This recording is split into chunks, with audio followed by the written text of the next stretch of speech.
Emmanuel, the God with us who saves.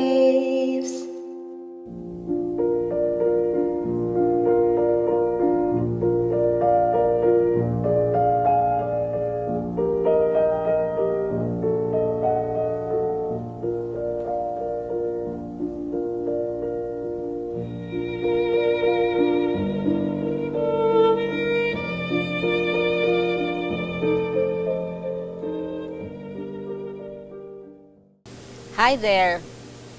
Welcome to Emmanuel TV Network and welcome to our continuing series on Regina Rica, a pilgrimage site here in the Philippines, specifically in the province of Rizal, which is in the biggest island of the Philippines. One day, come and visit. It's such a beautiful place. And we are blessed and privileged to have with us the founder of this huge place. Okay. Is it 5 hectares or 13.5 hectares? 13.5 hectares. Yes, so this is Sister Eppie Brasil, the founder of Regina Rica. Welcome, Sister. Thank you for your welcome. Yes. Sister, the first thing I will ask before we go to Regina Rica itself, what intrigues me about you is that at one point your mom was a nun here, and also your elder sister until now is a nun together with you. How did that happen? In the past, I keep all this as pearls and jewels and diamonds. And when you have that, you don't flaunt it, you don't show it, you just... but then I think it's about time, and people have known that my parents also have joined religious life. Well, my sister entered first. I was 11 years old. I felt very sad about that because she was my confidant, she was my best friend. There were only 2 of us. And then after 4 years, I followed. I was only 16. Yes, Young. very young. Well, I never expected. In the past, you see, when we make decisions, we already stand by that decision. And many 16 years old who joined religious life have stayed on. Today is supposed to be my anniversary, 54 years as a Dominican sister. Congratulations. Imagine, 54. So I was only 16 when I started. And then when I was 19 years old, one day I went home. I visited my parents and there were 2 beds in the room. And so I said, Dad, Mom, ano natabo? We are Ilonggo kasi we are from Iloilo. Ano natabo? Ano nangyari? And then, because I am so very conscious of their matrimonial bed all the time. And now there are 2 beds. And then my mommy said, we are trying to become brother and sister because we would like to also become a sister like you, and your dad will become also a lay brother. I said, ano? What? Yeah, and then she said, we are being helped now by Father Indalecio Alejo, a Dominican, to write to Rome and to get Rome to approve our desire, because my mom wanted to become a sister before. During the wartime, it was very hard to become a sister. And they have to come to Manila, and they were afraid that usually young women cannot reach Manila anymore. They could either be raped along the way by the Japanese or have some kind of an accident. So my mother really had no chance to come to Manila. But all the time that wish is already in her heart. And then Daddy is a brother of Monsignor at that time, and has lived in the convento, in the convent of the parish priest, together with his brother. So they are a highly family of religious. I know that your mother has passed on already. Yes. Is your dad still Yes. around? No, my dad passed on too. It's Okay. been like, I'm 72, so Oh, yes. my mommy passed at the age of 93 and daddy at 90. Oh, long 90 life. years. A long life, yes. So hopefully you will also have long life. Well, whatever happens, I am open to what God wants. Well, with the environment that you are in, it is such a healthy environment. You have fresh air, you eat fresh veggies and fruits. Organic. You know, organic and all. Even the pigs are vegetarian. Even the pigs are vegetarian. But anyway, my parents, I saw that they were not in the same bed anymore, and I said, so is that possible? Is that possible? But my mommy would always say, with God, nothing is impossible. Yes. And I With think God. you keep saying that also. Yeah, with God, nothing is impossible. Yeah, you so even they wrote, sing it. I did, we do. And so the mommy wrote to Rome, and then luckily, it was those years of aggiornamento, experimental, and then changes because of the ecumenical council. And my parents were given that permission. I don't know how many other families have been given permission like that. There have been a few. Yeah. Especially the ones whose children already grown up, have families their own. Yes, that's true. Yeah. So that is what happened when I was 19. And my sister was already by the time in the United States serving in Honolulu in Hawaii. She worked for 32 years abroad. Then she came back when my mom was already elderly. So have you always been Dominican, your sister and you? Yes, we've always been Dominican. And my dad also a Dominican brother-cooperator.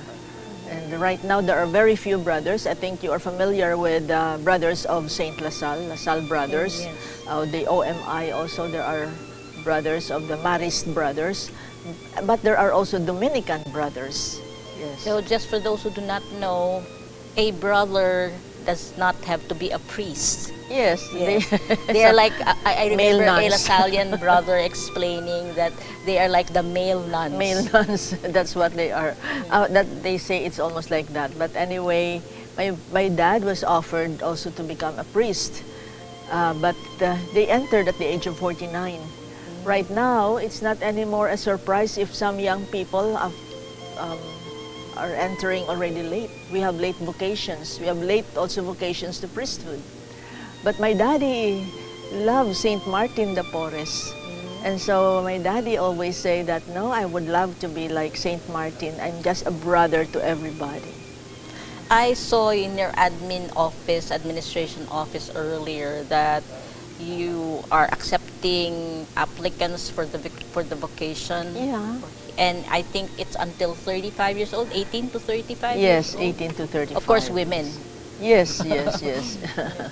And you have grown. When you started in Quezon City, I think there were just about 4 of you There or were 5. In Quezon City, we have a mother house in Quezon City. Although I No, started... this was before your mother house, the one in Casapura. The one in Casapura, I was still a Dominican sister of the Most Holy Rosary. We were still attached to the Iloilo Foundation in Molo. And then 6 of us were given that special vocation within a vocation that we discerned for 19 months. You see, I have this very special mission of teaching contemplative prayer to the world. And I Yes. think it's the reason why I am still healthy, knock on wood, at the age And of very 72. peaceful looking. At the age of 72, I am still okay. I think it's because the Lord God has asked me to make that a special mission. Also because Our Lady, in all the places that we've been to, we have put up Our Lady of Regina Rosarii. The first one is in Tagum. That's in When Davao. I was in Davao, when I was in my 50s. And then later on, the next one is in Tagaytay. We have also a gigantic statue. And people are asking, why so big? And I say, it's because our problems are just so little compared to the love of Our Lady. Why so big? And then the next one is in Quezon City. Yeah, the one on Yes, top of on your top mother of the house. roof. But I always say that we always sing, oh, the Lady is waiting on top of the hill, but this house in Quezon City is on top of the roof, which is 30 feet high. And then I asked Our Lady, Nanay, how I wish that I could put you really on top of a hill. And true enough, we saw this place, 13.5 hectares. So you call her nanay, which Yeah. is Tagalog for mama or mother. Nanay. Yes, there she is watching over you. Yeah, because I call my mommy, my mother, mommy. And she's my nanay, no? So, nanay, please give us a land. So, we went searching for land, only about a hectare, so that we could expand at the time, because there were already like about 10 of us. We started 6, about 10 of us. So we need to have a bigger place.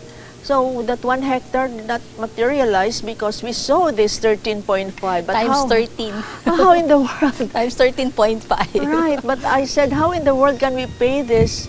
It would be almost impossible to pay this land. How many years has it been since you first came to 12 Rica? years now. 12 years 12 already. years. So we asked the owner of the land, is it possible to pay you staggered, because we don't have the money now. So we paid the owner of the land, which is a corporation, Rizalina San Juan Rivera, RSR. And we are Dominican Sisters of Regina Sacratissimi Rosarii, RSR. That's not a coincidence. And the 13.5 is May 13, which is the feast of Our Lady of Fatima. The same with our founding charism is Matthew 5 verse 13. We say, you are the salt of the earth. And also our foundation day is May 13. We started last May 13, 2005. So you see, everything, as you say, everything is synchronized. True. There is no such thing as coincidence. Everything. You can see the hand of the Lord, the hand of Mama Yes. Mary, because of all of those coincidences. Yeah, I think so. That's why when our former Mother General of the OP Molo came, she was saying, now I understand. Now I understand. Because of course, it is very impossible. Like some people couldn't understand why we had to leave, because we were holding key positions in the congregation. I was head of school for more than 21 years. Yes, you're principal. Yes. You told me Yes. before. Yeah. In 3 schools. On every school, 7 years. Except for the last school, 8 years. I love my work. I love to train teachers and I train think that was students. just training ground for you to do I think administration so. work. I think Because you so. need a lot of administration Yeah. work here. And I changed already my career, almost like I had some kind of change of career at the age of 40, and I was sent to Spain. And when I was in Spain, I was sent there because I can speak Espanol. And so I studied at I took up my licentiate in the Claretian Fathers, their school, Instituto Teológico de Vida Religiosa, and I finished my licentiate in Spain. So in a way, I was trained, and when I was there, or even before that, I was given the privilege to attend retreats abroad, and I also studied under Father Willie Gisjager, contemplative prayer. You did a lot of studying. I did a lot of studying, especially the Rhineland mystics. So, and that's why Tell you us have about here those all mystics. pardon? Tell us about that, the Rhineland mystics. These are German mystics, Meister Eckhart, for instance, Henry Suso, and John Tauler. They are immortalized in our retreat center because our hall is called Meister Eckhart Hall, and the other hall is John Tauler Hall. And I think in one of the rooms we also have Henry. So that's where you got yourself immersed in contemplation. Yes. Which you are now propagating here. They say that when the student is ready, the teacher will just appear. I thought that when I left the Philippines, I wouldn't have the chance anymore to go into contemplative prayer. My teacher here is Sister Elaine McInnes, who has taught us Christian meditation, Christian contemplative path, using Zen. And then Sister Menchi has more chances to be here, but I was in the province, I was head of school, so I cannot leave. And when the sister saw me, she said, I cannot teach you unless you really free yourself and really be there really immersing yourself in the study of contemplative prayer. And so it did not happen. So when I left the Philippines, I said, oh, this is it. I have no more chance. But when I went to Spain, I met a German teacher who invited me to sit with her in contemplative prayer. And this German teacher, her name is Carmen Monske. She introduced me to a German teacher in Benediktushof in Würzburg in Germany. And there I studied Zen. I said, contemplative prayer. But if I weigh my master's degree, or my studies of licentiate in theology of religious life, compared to the 6 weeks, only 6 weeks I had in Germany, that is really very heavy. Meaning to say, this one, I can remember everything. My licentiate, my theological studies, That was just probably an excuse for you to get there. maybe. You know how Maybe. God works, you know? God works in Mysterious crooked lines ways. sometimes. Yeah. So I started to study, and every time I bring pilgrims to Europe, I have an opportunity to go and meet my teacher, and there sit with him for maybe a week, then go back to the Philippines. Oh, So okay, a that's- very interesting story. Yeah. So was along the way when you saw your sister Matt, your blood sister Matt, she was already a nun. I already asked this question earlier. Didn't you fall in love somewhere along the way or have a crush? Me or her? You. Me?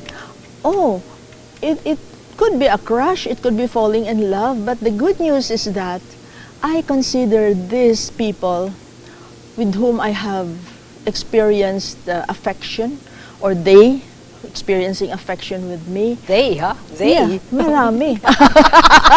I like that. And they who have experienced, falling in love with me, I consider them gifts of the Lord.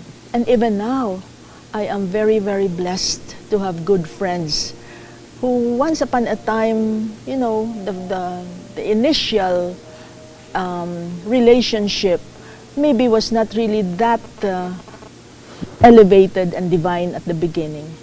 But like I have a friend, Father Dana O'Shea, who is an author, an Irishman, an Irish priest, Dominican, who introduced me to the Rhineland mystics. And up to now, he would write his comments in the books I have. So at the back of all the books we have are all his endorsements. Earlier, I said that if you had not been a nun, you would have been a fashionista, someone who is fashionable, right? So I can imagine why a lot of them fell for you. Yeah, and they are good friends right now, and some of my students also fell in love with me, and I love them too, and up to now they are my friends, and That's beautiful. From amorous love to yes, to true love, to the true love of a brother or a yes, sister. yes. I don't really consider that strange in my life. In fact, I have always been counseling my sisters and other people. If ever that happens to you, it is the Lord God wanting you to experience how it is to be loved and how it is to love. Because love is not really only for one person. Once you have that love in your heart, it involves a lot. But it then incorporates. a lot of love that is being popularized is the selfish kind of love. And the sexual kind of Yeah, love. the sexual kind. And I realized that my parents, in their old age, even had to leave each other because of that special love they have in their heart. Sometimes I would tease my dad, "Daddy, nobody's looking. Come on, kiss mommy, when they were already brothers. But they really lived so beautifully. Sometimes holding hands still, as a sister and as a brother. That's not forbidden. Oh, no. So they love each other until the end. But then they have a higher kind of love, because in my own case, there were some of them who have really expressed they love me so much. And I said, maybe I love you too, but it's not enough for me to live my vows and to live my life that I have loved to marry you. So again, it's a case of I love you, but I love God more. And how have you grown as a person, being a sister for 54 years, and especially since you are the superiora, the superior in this location of Regina Rica? How have I Yeah. grown? Well, it's a process. I have to learn how to love myself, to accept my mistakes, because I learn a lot from that.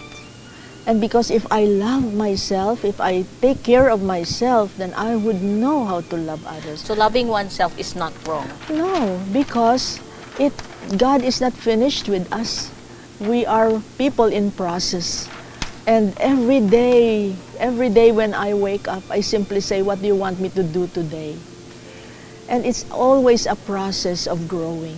There are days when I don't like myself too. Mm-hmm. Like if I get angry sometimes, or if I am weak and I am indifferent sometimes. It's good you brought that out, because some people, they think that once you are a religious, a consecrated man or woman, a priest or a nun, they think that you're already holier than thou, that you don't get angry anymore, you don't have these emotions, the normal emotions. That's not the case. In contemplative lifestyle, in the contemplative prayer, I always tell my sisters, there are always two sides of the coin. You can become happy and sad. They are still one. You can also become healthy and sick. They are one. The same thing. There are days when you are angry, you accept that anger. But don't let the sun go down on your anger. Yeah, that's in the book of James. Yeah, don't in let the the sun Bible. go down on your anger. Cut it out, because you will be the one who will suffer when you are angry. Since you mentioned that already, how would you deal with anger? Acceptance. Like how? Go There to might your- be viewers who might have that kind of question in their mind. Go to your room and close the door. And there, your Father in heaven will speak to you in your heart. Allow yourself to be angry. It's not forever. I don't think there's a person who is angry 365 days in the whole year. Yes. Otherwise, you will be, ikaw ang lugi. If you're always angry, then it affects the body. Allow. It's always, the secret is just to allow. Maybe after a while, then you realize, well, why should I be angry?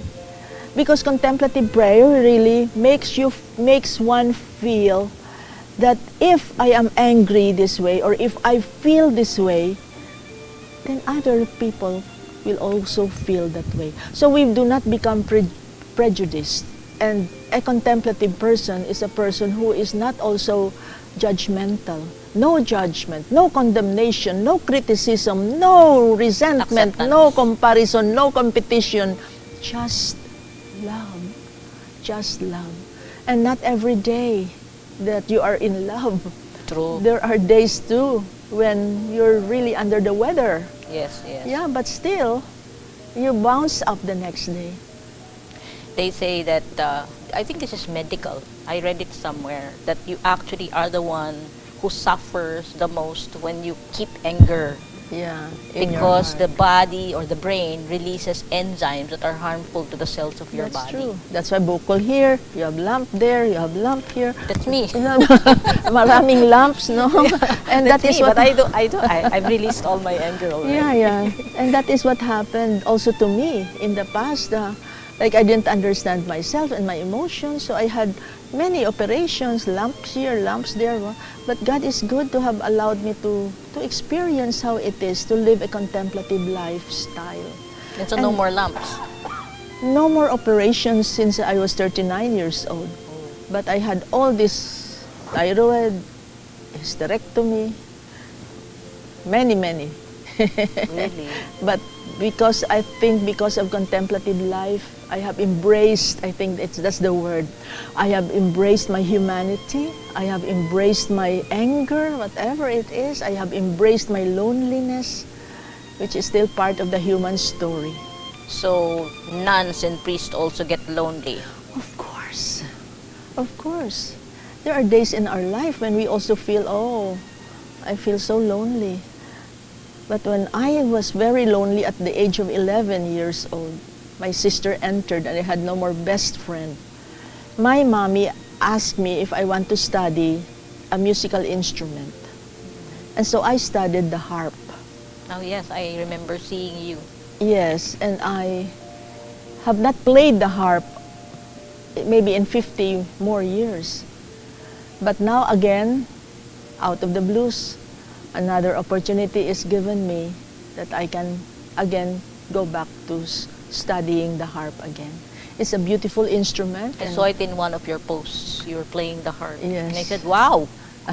You know, Yes. very few people know how to play the harp. Yes, yes. Well, we can do that. You can do other things like, for me, religious can also be lonely. Why not? And but it will all pass. As emotions are energy in motion, it will pass. If we only just pay attention to the now. Okay, the now, I'm angry, I am lonely, I am hurt. So what? They are emotions. They will pass. Just Following observe. the Lord is not based on emotions. Yeah. It's based on the will. Yes, that's true. And of course, talking about forgiveness, the reason why some people could become very sad and lonely is because of unforgiveness. True. And even families, and even married couples. Yeah, there are too many people who are like that. Who, you know, something that happened maybe one generation back or 2 generations back, they still, you know, You're still don't like to forgive. carrying all the baggages of True. the past, and it will not be healthy anymore. Mr. Eppie, I think our viewers have learned a lot from you. Thank you for being with us. And on behalf of Emmanuel TV Network, I am Soki Garcia Casimiro. Thank you for joining us.